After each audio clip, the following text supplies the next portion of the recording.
Welcome to the Tech Egg. Don't get scrambled. Enjoy the video. In this video, I will explain how to use a Morning Star weapon. First, grip the handle securely with both hands, one above the other, ensuring a firm hold. Next, adopt a stable, balanced stance with your feet roughly shoulder-width apart. This provides a strong base for your movements. Always be mindful of the weapon's head and chain, keeping them away from your body to prevent accidental strikes. Practice these foundational steps before moving on. Now let's explore basic striking.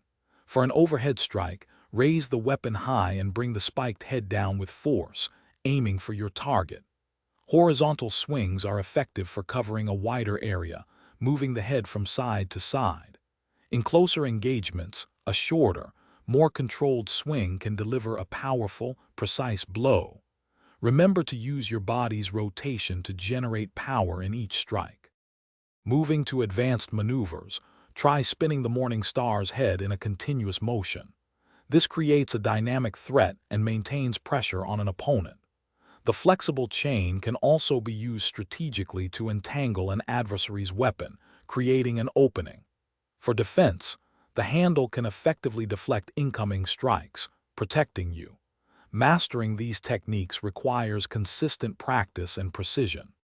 Finally, let's discuss safety and maintenance. Always inspect your Morning Star before use, checking the chain and head for any signs of wear or damage. Keeping the metal components clean and lightly oiled will prevent rust and ensure its longevity. Remember, a well-maintained weapon is a safe weapon. Also, for a fresh car, check out the link in the description for little trees, black ice, and other great deals. Practice responsibly and always prioritize safety. Thanks for watching. Consider subscribing if I helped unscramble your problems.